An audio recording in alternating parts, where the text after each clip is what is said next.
Hola, ¿cómo están? Buenas tardes. Bienvenidos a este capítulo de Sinfomanía, el segundo capítulo de la segunda temporada.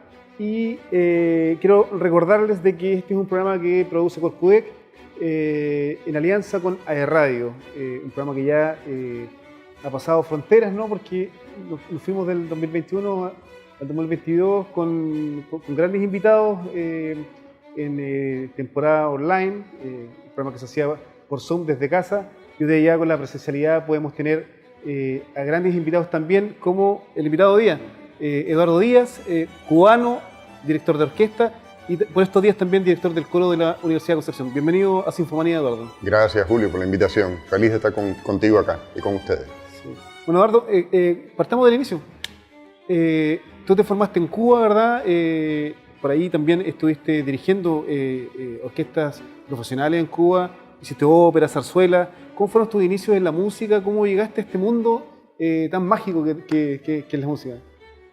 Fue una situación bien particular porque yo siempre me sentí muy cercano a las ciencias.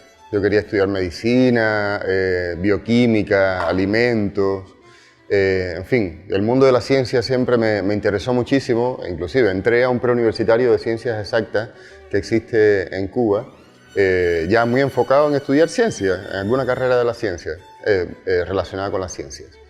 Pero la música siempre me encontró en varios momentos de mi vida como contrapunto de otros intereses que iba teniendo. Y entonces yo recuerdo que había una vecina que tenía un piano y aquel instrumento maravilloso, lo encontraba como museable, me llamó mucho la atención y yo llegué, nadie tocaba el piano en ese lugar. Yo llegué, entré, tendría quizás 10 u 11 años, y me senté y empecé a tocar canciones infantiles. Y me empezó a fascinar el sonido y que mis dedos podían producir aquello. Y entonces yo mismo empecé a buscar un maestro de piano. Habían dos señoras, porque yo soy de un pueblo chico en Cuba que se llama Unión de Reyes, donde hay muchos artistas relevantes que han sido cuna de artistas, pero en realidad no hay un movimiento cultural muy grande. Y habían dos señoras que eran profesoras de piano. Y yo fui, le toqué la puerta a esas dos señoras, una no me aceptó y la otra sí. Entonces ahí empecé a recibir clases de piano, piano y teoría. Estuve varios años con ella y bueno, entre tanto entré a estudiar en el preuniversitario de ciencias exactas. Y pasa una cosa bien simpática en el segundo año de preuniversitario. Ese era un preuniversitario donde había que tener un índice académico muy alto para tener acceso a esas carreras bien, que llegaba una plaza o dos plazas por cada una de las carreras. Entonces había que tener, la competitividad dentro del preuniversitario era bien, bien fuerte. Y en el segundo año yo estaba en una micro por medio de la ciudad y en la radio dice que abrieron el conservatorio de la ciudad. ¿Qué edad? Yo ahí ya tenía 16 años, más o menos. Ya yo había estudiado como 4 o 5 años piano, particular. ¿Esta vecina? Claro, con esta señora que estuvo ahí fielmente conmigo, guiando mis primeros pasos.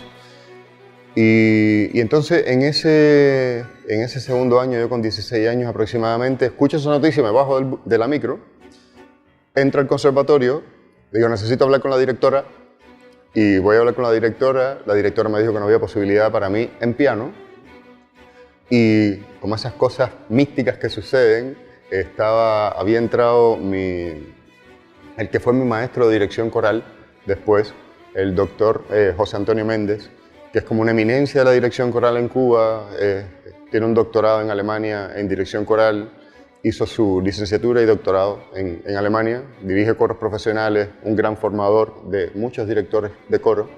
Y él entró a la dirección, donde estaba yo conversando con la directora, donde la directora me estaba diciendo que que me enfocara en la ciencia, que me olvidara de la música, que no había posibilidad.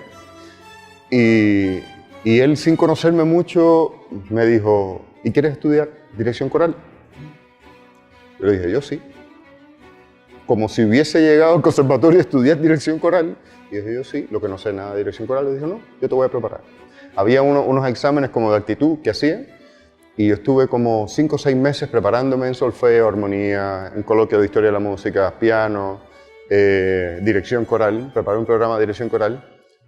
Y terminando mi segundo año de preuniversitario también me presenté en el conservatorio, aprobé todos los exámenes y ahí le informé a mis padres que dejaba el preuniversitario de ciencias exactas y no iba a ser científico, iba a ser músico.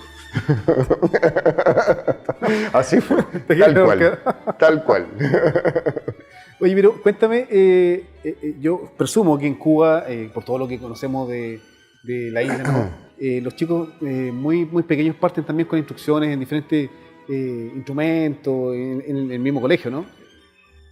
Es que no es tanto en el colegio. En el colegio, cuando yo comencé a estudiar en la primaria, sí se daba educación musical como muy general, pero existe como las tres etapas, creo que acá está más o menos igual, pero allá son tres como etapas de la enseñanza muy bien definidas, donde tú estudias nivel elemental, que depende del instrumento, hay algunos que comienzan como a los 8 años y otros que comienzan un poco más, con edad más avanzada, y cuando terminas aproximadamente con 15 años, ese nivel elemental... No voy a terminar la enseñanza media, que es acá, ¿no?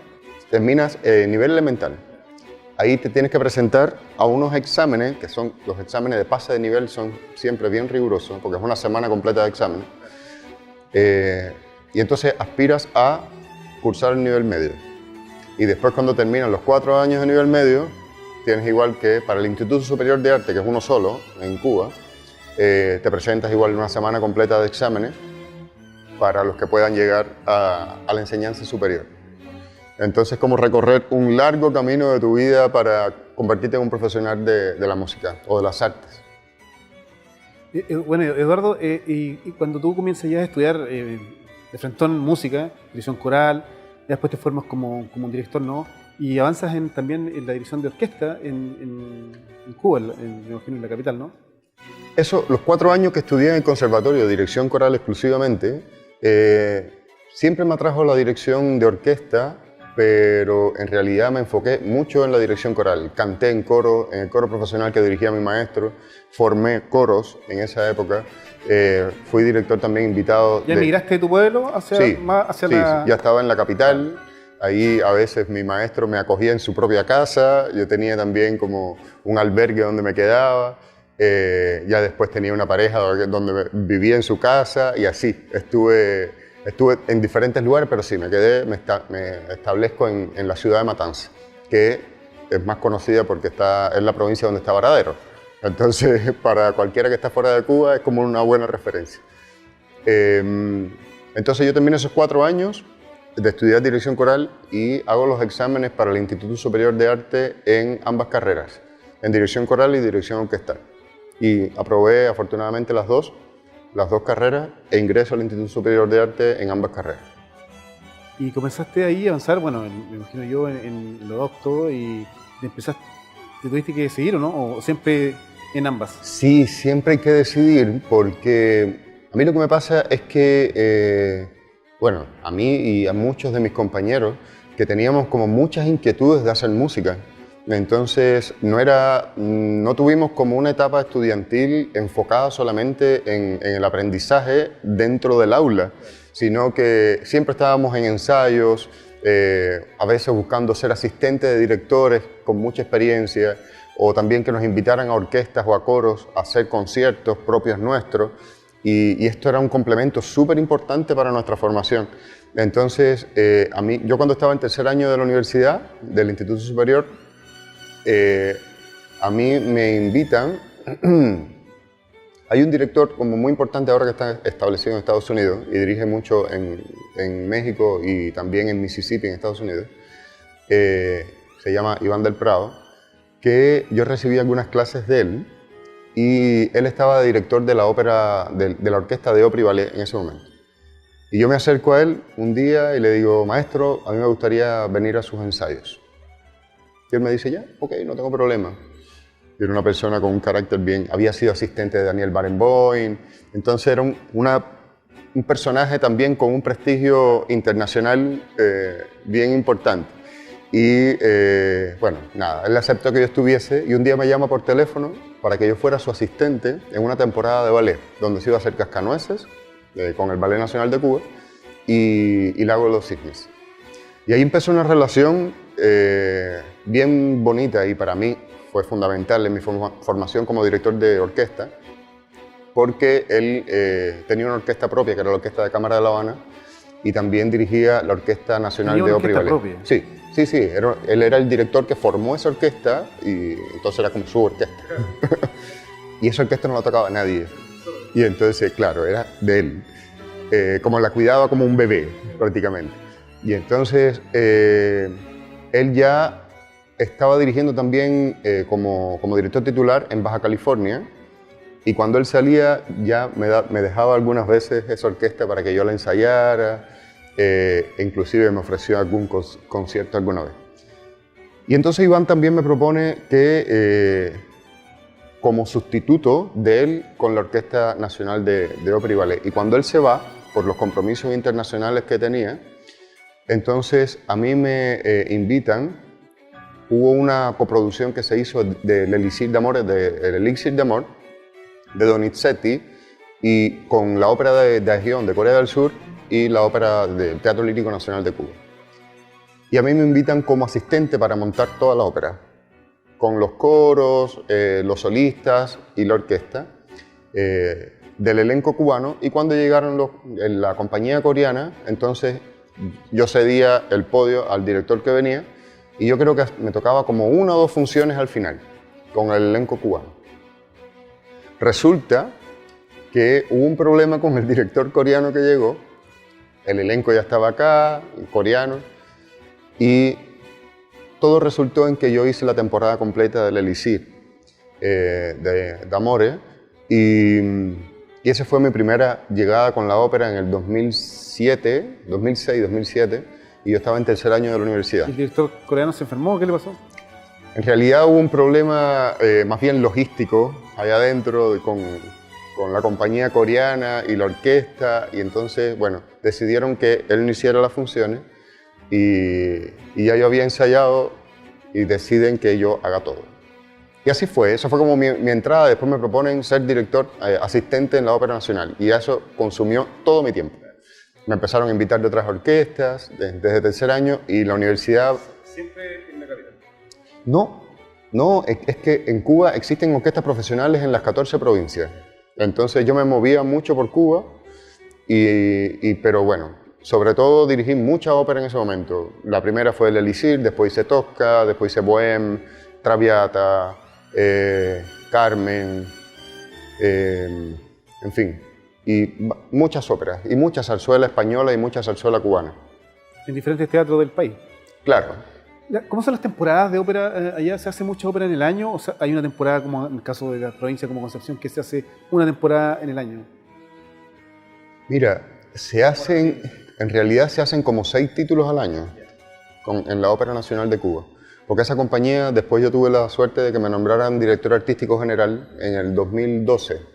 Yo estuve primero como director musical asistente, después como director musical titular, y después me nombran director artístico general de la compañía. Y estuve vinculado a la compañía hasta el 2014, que decido venir a Chile. Se hacen temporadas no muy largas, de muchas funciones, dependiendo del título. Por ejemplo, Traviata sabíamos que era un título al seguro y que podíamos hacer 6 funciones a teatro lleno. Butterfly también gustaba mucho. El público de Cuba es un público muy amante del estilo verista italiano. Entonces, Tosca, Bohème, eran títulos que siempre les iba muy bien con la taquilla.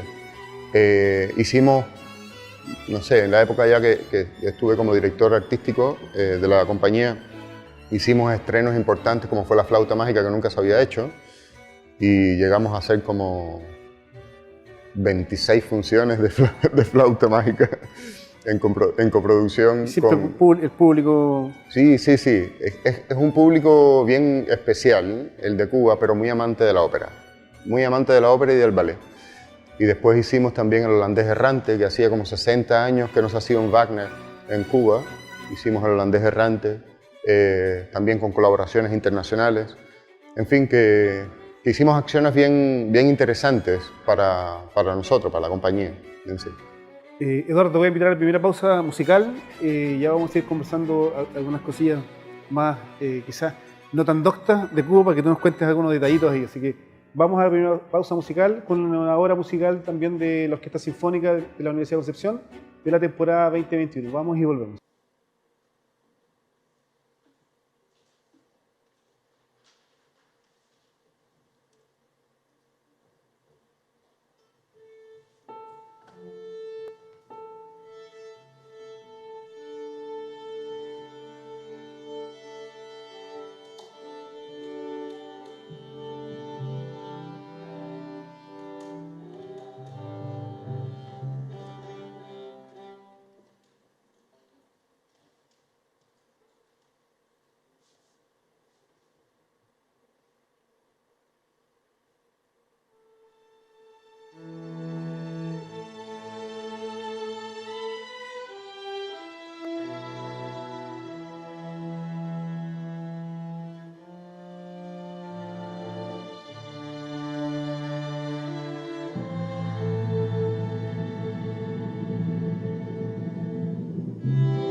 Hoy estamos de regreso en Sinfomanía, este programa que hoy día se está desarrollando, se está grabando acá en la sala del coro, tu sala, Eduardo. La conozco bien. La conozco bien conozco bien, aquí estamos con un equipo de los chicos y chicas de AE Radio, aquí detrás de cámara. Les mandamos un saludo por la pega que están haciendo cada semana de producción, edición y todo. Un tremendo trabajo que están haciendo, así que chiquillos, muchas gracias. Bueno, Eduardo, quería preguntarte cómo un cubano con todo ese sabor, ese calor, ¿no? De la isla, también puede convivir con lo docto, en tu caso que eres un músico docto, ¿no? Pero también tiene parte también salsera, ¿no? ¿Te gusta un poco o eres netamente docto? Mira, eso yo creo que es una de las cosas que quizás no está totalmente resuelta. Ahora se ha avanzado un poco en la enseñanza cubana de vincular un poco más la música docta con la popular. Yo creo que al final es mucho más rico si uno puede adquirir herramientas desde lo popular y desde lo clásico. Bueno, y en tu formación creo que te puedes tener como una integralidad mucho mejor. Pero en la época donde yo estudié era totalmente enfocado en la música clásica. Teníamos que estudiar muchísimas horas piano, estar como enfocado en conocer esa masa de instrumento enorme que es una orquesta sinfónica, que para un director que no domina todos los instrumentos es meterse en un aprendizaje sumamente profundo, fascinante, y que en 5 años que uno está en la universidad no alcanzan para conocerlos a cabalidad. Pero más de algún carrete en una salsoteca sí, y no... Sí, siempre. Con un buen mojito o algo, ¿no? Por supuesto, ¿no? Mojitos y cervezas y de todo, porque en realidad... Más considerando que en Cuba se han inventado instrumentos, o sea, instrumentos que ya se usan en diferentes bandas y orquestas, salieron como originales de ahí también, no sé, como el bongo y otros. Sí, y hay compositores que son como los grandes nacionalistas de la música cubana, que incorporaron dentro de la orquesta sinfónica instrumentos populares que se usan exclusivamente en la música popular, pero ellos lo integraron a la música docta y fueron parte de la orquesta, como puede ser el tres, que es un instrumento de cuerdas pulsadas que viene como de los campos cubanos. Están también muchos instrumentos de percusión donde Amadeo Roldán hizo todas sus rítmicas, donde fue vinculando los instrumentos más clásicos y europeos de la música sinfónica con instrumentos de percusión como el bongo, como las maracas, como las claves, como el quijá de buey, la quijá de buey, en fin, los güiros, sí, en fin. Hay muchos instrumentos, las tumbadoras se fueron incorporando también en diferentes obras a la música más docta. Antes que lleguemos a Chile, ¿extrañas algo de tu zona, de tus raíces allá? ¿Se echa de menos, digamos? Sí. Esa es la pregunta. Echo de menos, claro que sí, por supuesto que sí. Yo empecé... El calor, me imagino. No, el calor nunca lo he echado. Nunca. No, sí me encanta el frío. Mira, me encanta el frío y el calor siempre me hizo mucho daño. Entonces, feliz de estar lejos por lo menos de la temperatura del clima. Nunca me adapté al clima cubano. Sí, echo de menos sobre todo a mis amigos, mi familia. Tengo muchos amigos allá. En la época que trabajé en la Ópera Nacional, trabajé de manera colaborativa, hice muy buenas amistades con diseñadores, con directores de teatro, con músicos también de bandas más populares, de coreógrafos. Entonces tengo muy buenos amigos con los que todavía estoy en contacto, quizás no todo lo que quisiera, pero por la falta de tiempo tanto de ellos como mía. Pero sí, el reunirme con la gente, ir a ver una obra, el estreno de alguien, conjuntamente con ellos, después salir a celebrar y a conversar, claro. Como una tertulia, tratando de profundizar en lo que habíamos visto. Ese tipo de cosas. ¿Hace cuántos años en Chile, Eduardo? 7 años. 7 años. ¿Y cómo fue tu llegada? ¿Cómo llegaste a Chile? ¿Cuál fue el motivo? Me imagino que musicales, pero... Sí. Bueno, mira, en realidad yo tengo una prima hermana, que es como mi hermana, contemporánea conmigo, que vive hace muchos años en Chile. Y entonces, por mi trabajo, yo hace mucho tiempo que no podía verla, y yo en un momento decidí dejar la dirección artística general de la Ópera Nacional y quedarme solo como director musical. También era un momento donde me invitaban mucho, yo salía mucho a Colombia a dirigir. Un paréntesis, para que nuestros amigos que a veces no son, pueden ser tan doctos, ¿no? Como yo, expliquemos la diferencia entre el director musical y el director artístico, porque hay una diferencia importante, ¿no? Sí. De pega, de programación. El director artístico es como el que define las líneas curatoriales de la compañía, los títulos que se van a hacer. Define la programación del año, ¿no? Claro, quiénes van a ser los elencos que van a integrar cada uno de los títulos, los diseñadores, los productores que van a trabajar en cada uno, como formar las mesas de trabajo en torno a cada uno de los títulos. Y también, bueno, otra estrategia que tiene que ver con formación, porque el Teatro Lírico Nacional de Cuba tiene una academia de canto lírico también, que yo también me tocó dirigir cuando fui director artístico general. Entonces, desde el punto de vista de la gestión, es gestionar esa gran mole del año, de la temporada, ¿no? Sí, sí, el año y a veces un poquito más. Sí.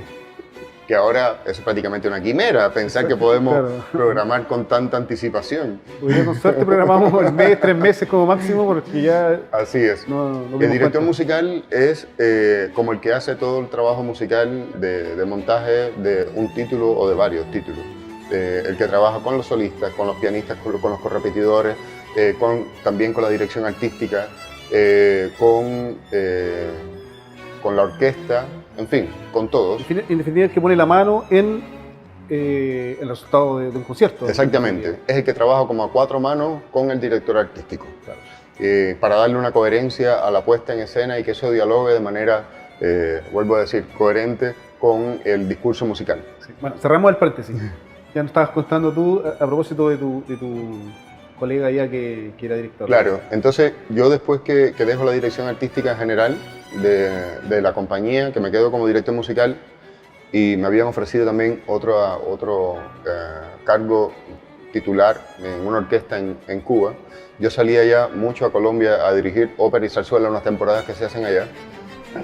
¿Bogotá? En Medellín, con la Filarmónica de Medellín, sí. Con la Filarmónica de Medellín, que en ese momento dirigía el maestro Retis, y bueno... Que también fue director de esta orquesta. Exacto. Entonces, yo vine de visita a Chile. ¿Sin ninguna pretensión musical? No, sí, fue como de turismo a ver a mi familia. Claro. Vine por 15 días. Y en esos 15 días, esos cantantes que ya había dirigido en una temporada que me tocó dirigir Carmen, tenían un concierto en el Teatro de Rancagua que llevaba un año solamente abierto. Y ahí conocí, bueno, los que eran administradores de ese teatro hermoso en ese momento, y me ofrecieron trabajar en el teatro. Ahí, en plenas vacaciones. Sí. Y entonces decidí que sí, que era el momento de hacer un cambio en mi vida, y por eso me establecí acá en Chile, y me quedé trabajando en el Teatro de Rancagua hasta septiembre de este año. Mira, ¿no quieran vacaciones de 15 días? Oye, nunca está escrito lo que nos va a pasar. Oye, bueno, Eduardo, cuéntanos, ¿qué te tocó hacer ahí? O sea, yo sé que hiciste mucho trabajo allí con el ballet, el coro, la orquesta. ¿Cuáles fueron tus primeros trabajos que tuviste que desarrollar en Rancagua? Ahí yo comencé como productor general de las temporadas de ópera y ballet. Ópera y ballet. Exclusivamente eso. Okay. Porque había una pretensión como de hacer temporadas de hasta 3 títulos de ópera al año, y también 2 títulos de ballet aproximadamente. Cosa que no siempre se pudo lograr por los presupuestos, claro, pero que hubo algún año, creo que fue en el 2016, que se logró. En el 2015 fue que se logró. Y eso fue lo que yo hice en la primera etapa. Después yo pasé a director de la Casa de la Cultura de Rancagua, y en ese momento es donde creo el coro de... Todo esto bajo el alero municipal, ¿no es cierto? Porque sí, claro, sí, es de lo que fue después la Corporación de la Cultura, claro, y las Artes, exacto, de la ilustre Municipalidad de Rancagua. Y entonces ahí creé el coro que no existía, porque a mí me dieron la dirección del programa de orquesta, era Orquesta Juvenil Infantil, y lo abrimos a orquesta y coro. Claro. Entonces formamos coros infantiles y también formamos coros de adultos que todavía actualmente se mantienen. y también abrimos la posibilidad del aprendizaje de la guitarra, del piano, también algunos talleres de jazz, en fin, como que se abrió mucho el espectro, también creamos algunas bandas Hasta dentro ese momento en Rancagua no había estos talleres. No. ¿Y cómo les fue? Súper bien, el programa creció muchísimo. Era un programa de mucha tradición porque tenía 23 años de creado, Claro. y yo lo tomo ya cuando tiene muchos años de creado, y me dio mucha satisfacción porque pudimos crear un equipo de trabajo súper bonito, profesional, e ir incorporando nuevas iniciativas que potenciaran y estimularan también el proceso de formación musical dentro de Rancagua, de la ciudad. También funcionan con una curatoría, como comité técnico, una dirección, Sí, ¿no? mira, en realidad no tanto como comité técnico, pero sí yo me apoyaba mucho en los profesores que tenía. Claro. Y trataba de hacer reuniones por lo menos una vez al mes con todos ellos, y como que tomábamos las decisiones importantes de enfocar o reenfocar el trabajo que hacíamos con los niños, lo hacíamos en conjunto. Claro. Entonces fue una época bien bonita, hasta que también surge la escuela de ballet, Claro. en el 2018 creo que fue. ¿Como semillero, como con chicos o ya? Teníamos adultos y también chicos. Que teníamos una sala maravillosa de danza que no se usaba, estaba vacía. Y cuando a mí me nombran director de programación del teatro, entonces yo decido, no, desde antes de eso. Desde antes de eso ya yo trato de conversar con el alcalde y con la dirección que estaba en ese momento en el teatro para iniciar la escuela de ballet.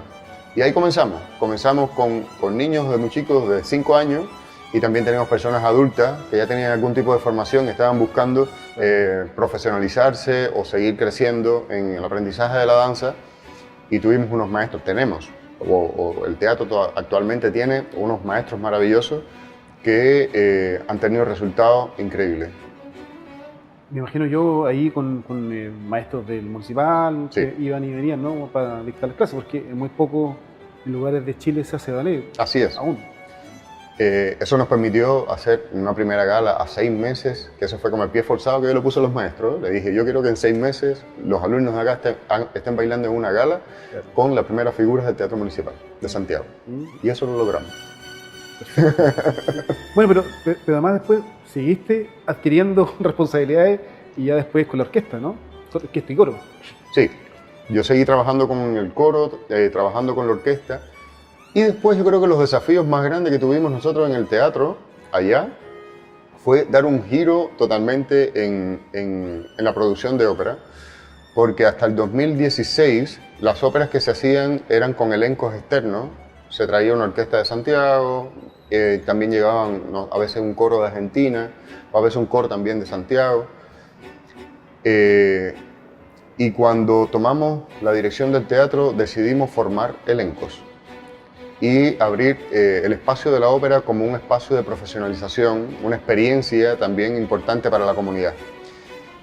Entonces ahí fue cuando tuvieron su primer acercamiento a la ópera el coro del teatro, el Coro Polifónico de Rancagua, donde todos son personas amateurs, Claro. que unos trabajan en la PDI, otros manejan colectivos, Profesores.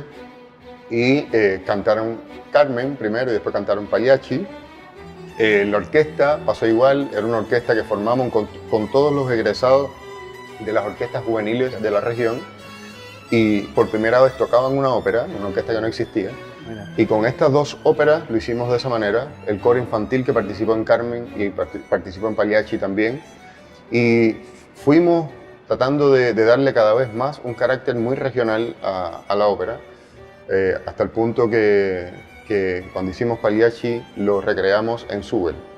Ay, Dios mío. Entonces como que trajimos Sí.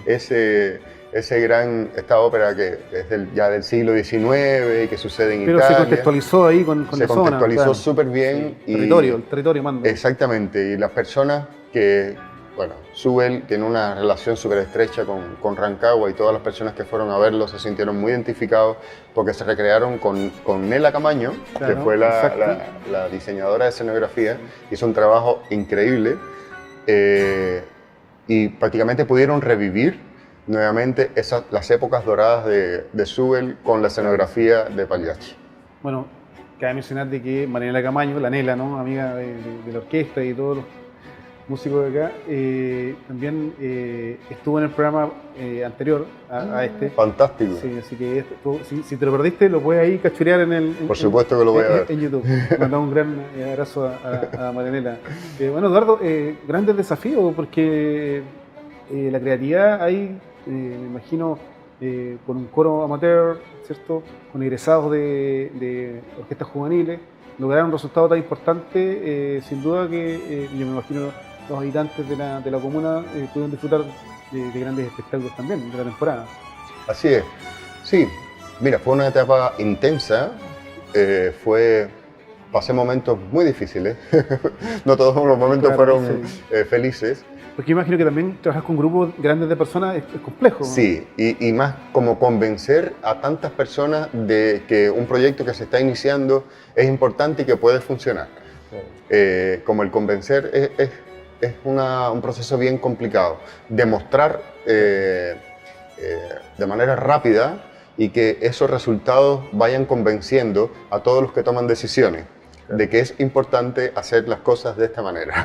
Y la formación, me imagino que también es un proceso complejo porque, claro, tú dices hay que convencer, hay que demostrar, y claro, y además a los que están detrás de ti, demostrarle que el trabajo se está haciendo. Por eso, ¿no? Sí, es un trabajo súper intenso, pero hermoso. Hermoso, de verdad que a mí todavía me pasa que, bueno, yo desde septiembre no estoy trabajando en el teatro de Rancagua, y todavía siento que parte de mi corazón se quedó con ese coro allá, y con la orquesta y con la escuela de ballet. Mira. Entonces todavía yo estoy como muy en contacto con ellos, de qué están haciendo, qué música están tocando. Y bueno, con el coro de Rancagua todavía sigo trabajando. Pololeando. Claro, sigo trabajando. Oye, Eduardo, nosotros antes de irnos a la segunda pausa musical, te conocimos en Butterfly acá. Bueno, tú viniste acá. Y ahí, bueno, también estuvo Marianela Camaño trabajando en el vestuario de Butterfly. Y ahí recién te pudimos conocer por primera vez. Después de ese tiempo, ya al cabo de este año, tú asumiste como director interino del coro, ¿verdad? ¿Cómo ha sido este proceso? Me imagino, además, asumirlo en plena pandemia, en este espectro digital de la virtualidad. Me imagino que fue un desafío también importante para ti en tu carrera. Sí, mira. Yo en realidad creo que la vez que he tenido como un vínculo de más largo tiempo con un coro ha sido con el coro de Rancagua, porque yo cuando en mi última etapa en Cuba me alejé de los coros y dirigí mucha orquesta y la relación que tenía con los coros eran los coros que eran parte de las producciones de ópera. Entonces no dirigí coros. Pero cuando llegué acá a Chile tenía como ganas de recuperar eso de nuevo. Y por eso, una de las razones por la que decidí como abrir el programa de orquesta y coro, era por las ganas de trabajar nuevamente con coros. Entonces, el llegar acá y que me propusieran trabajar con este coro de tanta tradición, un coro tan respetuoso con la música, un coro también tan afiatado y que como comunidad viven de manera muy colectiva cada una de las experiencias que tienen, que enfrentan en lo musical y en lo personal. Para mí ha sido un desafío y también una felicidad poder estar trabajando en este tiempo los diversos conciertos y los diversos proyectos que han sido parte de la reactivación también de la presencialidad después de tanto tiempo trabajando por Zoom. Sin duda que sí. Le mandamos un cariñoso saludo a las y los integrantes del coro, este coro histórico, más de 67 años ya, de tradición, que también la pasaron re mal en la pandemia porque el coro es de juntarse, cantar en conjunto. Yo me imagino el dolor de cabeza que tiene que haber sido para ellos tener que grabarse online, después hacer juntar todas esas imágenes que tú ya sabes cómo ocurrió ese proceso, pero igual estuvieron allí, no pararon de ensayar, al igual que la orquesta. Fue un trabajo súper duro además porque además era un trabajo incierto en pandemia. Claro. ¿Ah? Pero estuvieron ahí en el aniversario de la universidad, haciendo un programa de temporada. Así que desde ya acá un cariñoso saludo a nuestros amigos y amigas del coro de la Universidad de Concepción. Y bueno, con esto ya nos vamos a la segunda pausa musical, con también una hora del coro, aprovechando que estamos contigo, Eduardo, y que eres tú quien dirige el coro, una hora de temporada del coro de la Universidad de Concepción. Así que vamos y volvemos con Sinfomanía en este tercer bloque de esta segunda temporada.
Bueno, con el sonido de la gaviota, no sé si se escucha.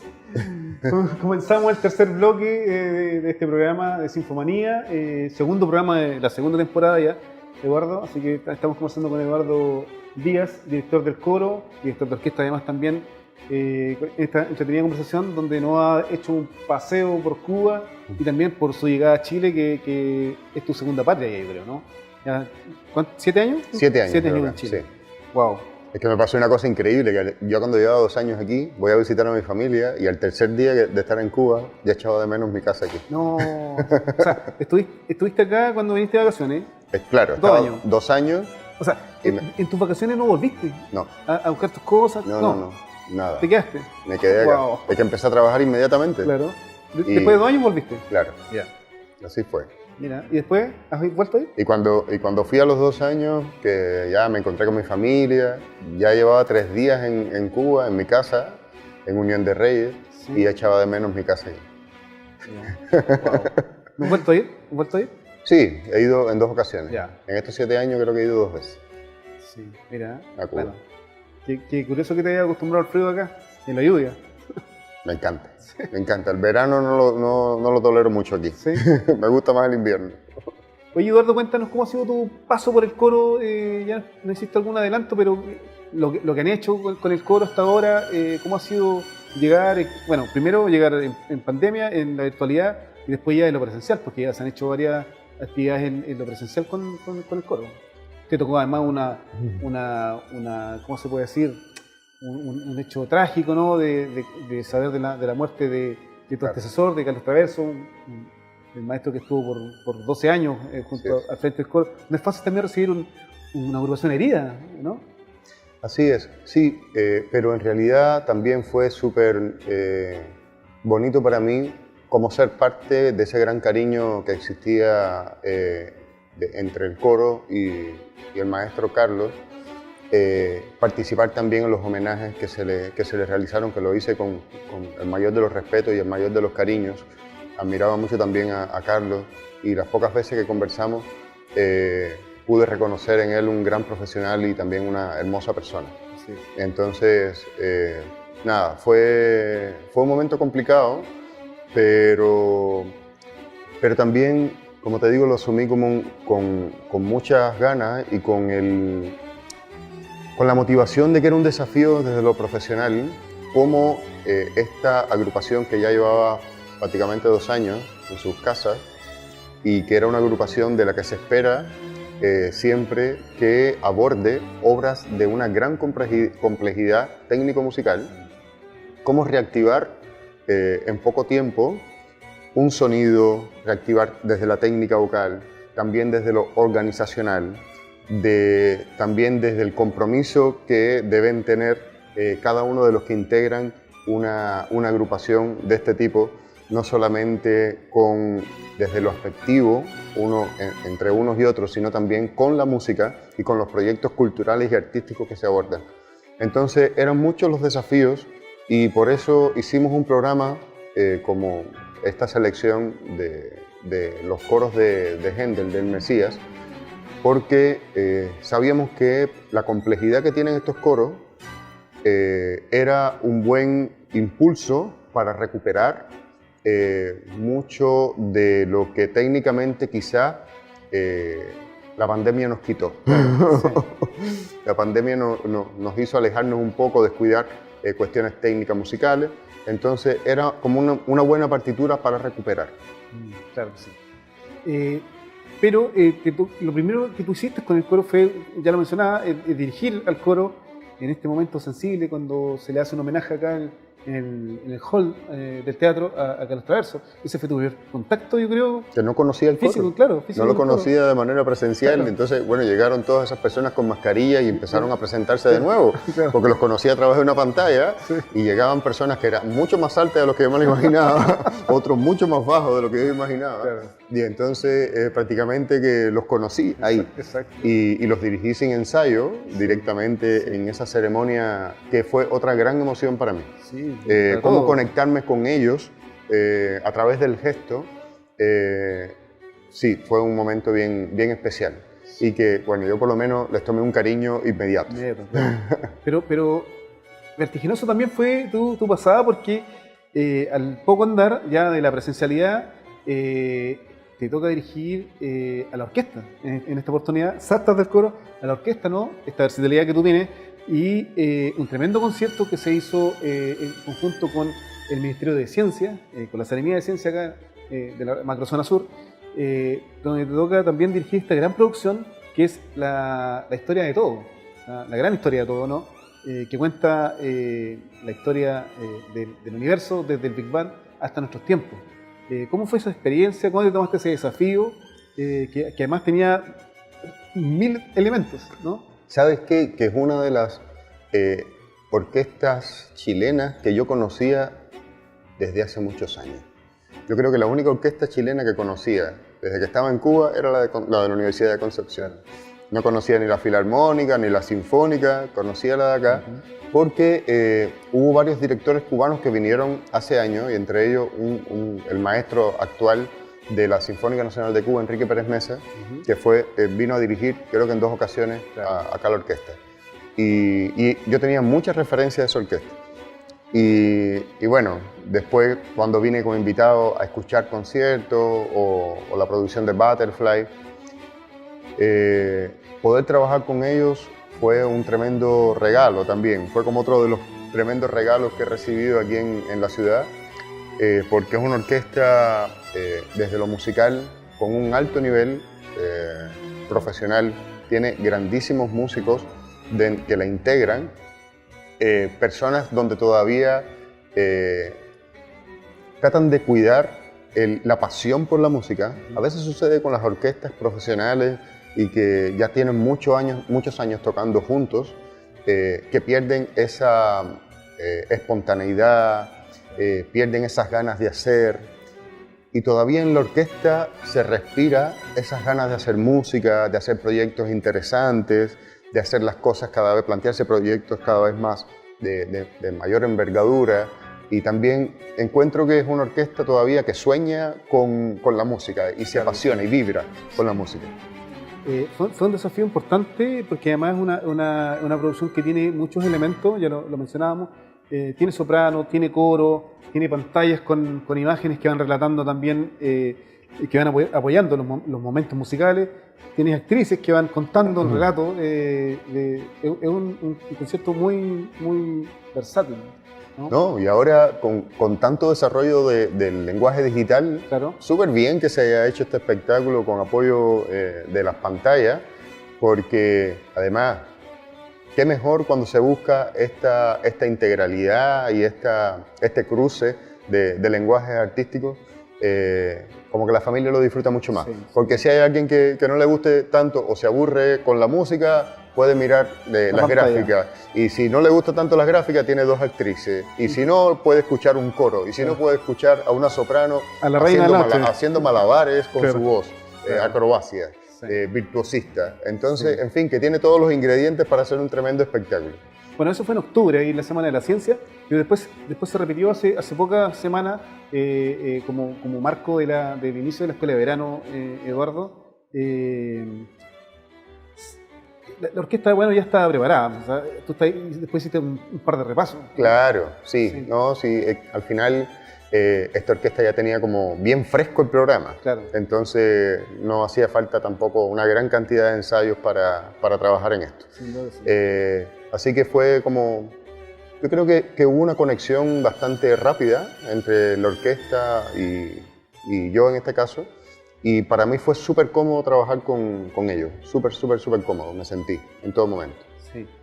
Bueno, y luego de esto comenzó a preparar un tremendo desafío para la Corporación Cultural, que fue el Chile Opera Festival, este tremendo locura, ¿no? De un mes de actividades con masterclass, con galas líricas, concurso lírico, y para terminar también con esta tremenda montaje en el estadio regional. A ti también te tocó ser jurado y además preparar el coro para Rigoletto.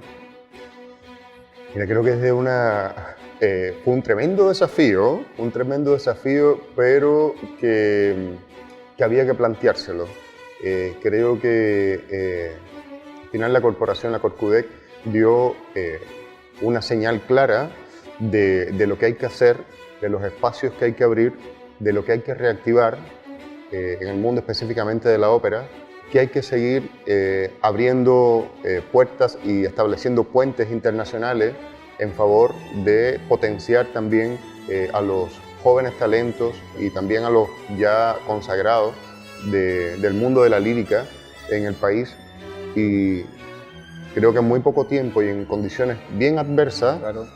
Se logró un éxito increíble y me parece que con todos los artistas que participaron están sumamente complacidos con que se hayan atrevido a hacerlo en estas condiciones, que hayan apostado por hacer un festival, por hacer un concurso como el que se hizo. Donde tú también fuiste jurado, Sí, cómo ¿cierto? no. El nivel también importante de participantes, más de 40 participantes. Sí, tuvimos un jurado de lujo, pude compartir con personas de una experiencia tremenda en ese jurado, así que yo también feliz de ser parte de ese jurado. Y llegaron de verdad concursantes con un talento increíble, con un talento enorme que nos planteaban un desafío a nosotros todos los días, Claro. porque teníamos que elegir personas Claro. que pasaban a una segunda vuelta, Claro. una tercera y después había que premiar. Claro. Y que se haya hecho Rigoletto con la tremenda convocatoria que tuvo, con la Sinfónica, con el coro y con solistas de primer nivel, no solamente chilenos, sino también italianos. Creo que fue una gran apuesta por reactivar el mundo lírico en Chile.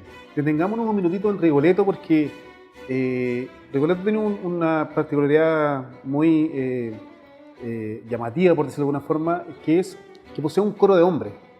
Un coro de hombres que te tocó formar, que la mayoría eran en coro, ¿no? Con apoyo también de otras instituciones corales de la región. Porque Verdi se preocupó mucho en esta parte, en la ópera, en Rigoletto, porque al principio es un personaje y luego pasa a ser como sonidos del viento, tiene otra figura el coro. ¿Cómo es preparar en este sentido, o quizás un coro que no sé si lo habrán hecho antes, o quizás algunos de los mayores puede que lo hayan tenido la experiencia, pero cómo es preparar un coro en este sentido donde tienen que entender toda esta locura de Verdi pensado para ellos? Yo creo que lo más complicado es que ya la proyección vocal que lleva una ópera es totalmente distinta a quizás a un programa polifónico donde uno puede buscar dentro de toda la literatura coral obras de muy diversa complejidad que se adecúen quizás a las condiciones que tiene el coro en cada momento de su vida. Y esto no permitió que nosotros hiciéramos el trabajo de manera tan organizada, sino que hay que hacer una ópera y hay que convertir a estos cantantes que estuvieron en su casa por 2 años en cantantes de ópera y tienen que ser parte del coro.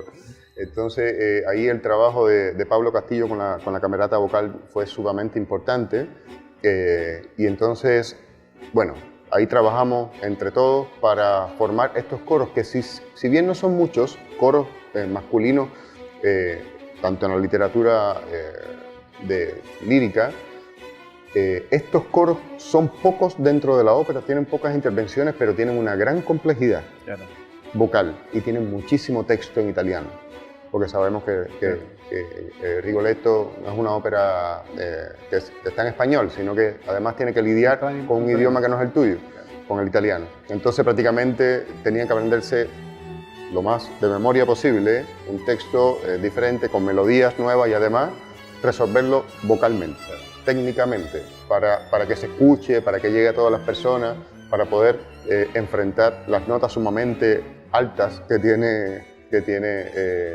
la ópera, porque de verdad es muy complejo. Hablábamos hace 2 programas atrás, creo, con el maestro Tassieri, cuando estaba acá en plena desarrollo del Chile Opera Festival, de la particularidad que tenía que tener el coro en el sonido. Ya lo mencionábamos, al principio era un personaje, luego imitaba el sonido del viento. ¿Qué tan complejo fue ese proceso para ellos internalizar? Porque además la puesta en escena, déjame decirte que el coro se veía espectacular, con su capa, ¿no? Impecable, pero muy bien ellos. En realidad, yo no considero que eso fue una gran complejidad, Lo único complejo que pudiera haber sido es que generalmente el coro en el tercer acto, cuando hace los sonidos del viento, que tiene como esta cosa medio programática, no se ve. Claro, el coro está escondido. Exacto. Y entonces en esta ocasión estuvieron todo el tiempo fuera. Ajá. Estuvieron en el escenario todo el tiempo, claro, cantando.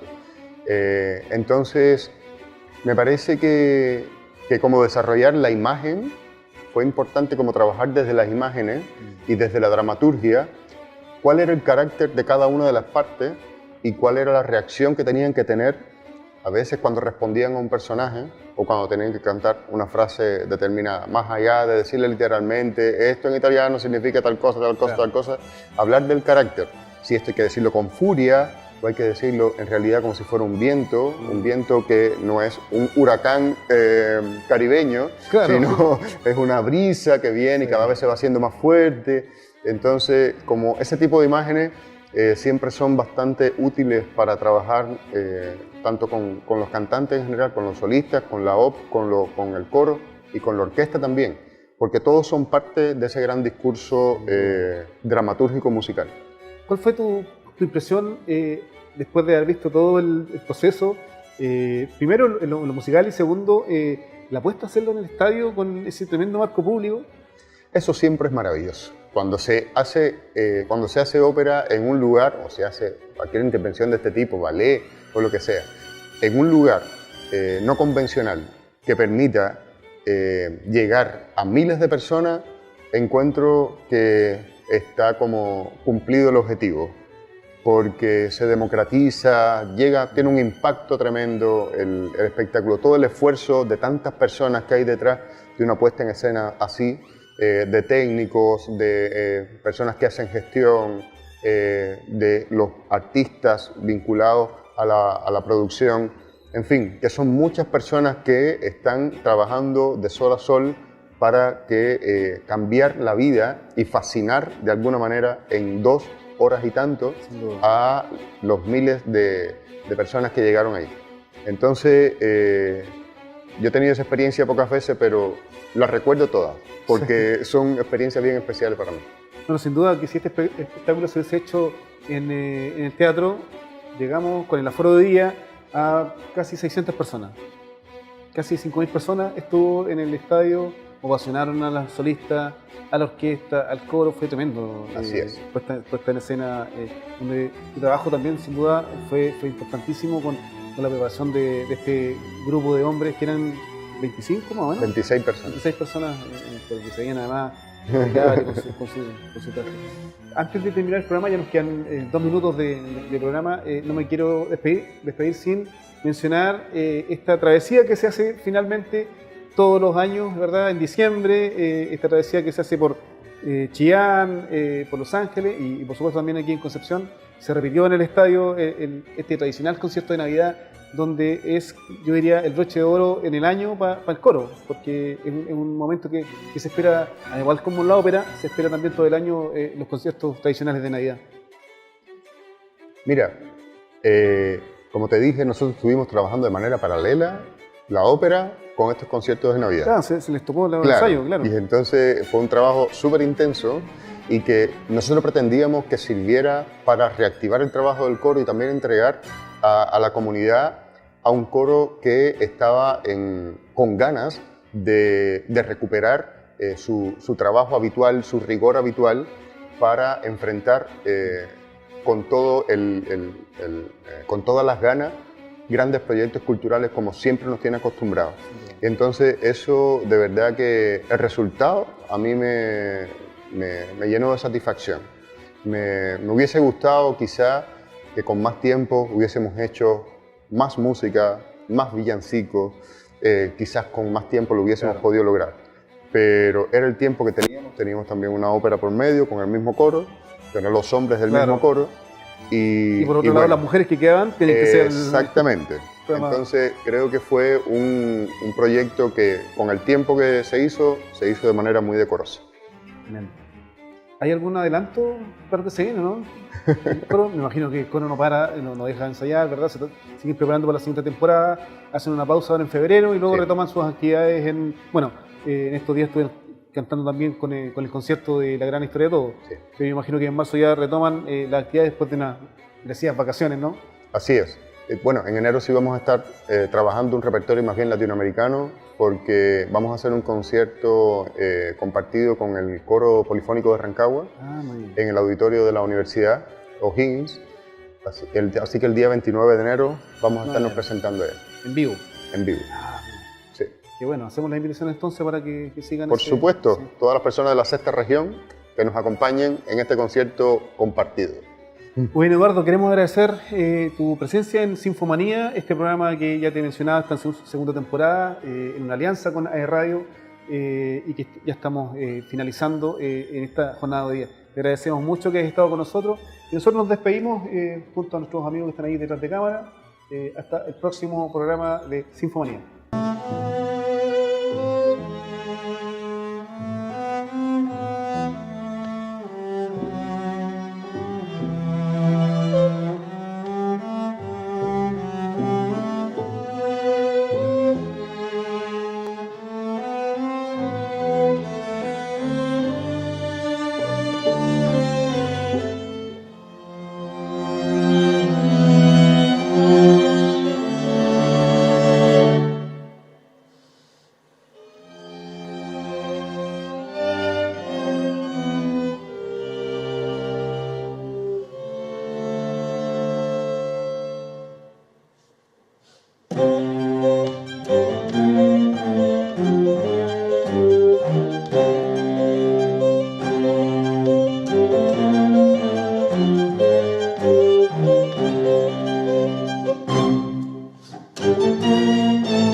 Thank you.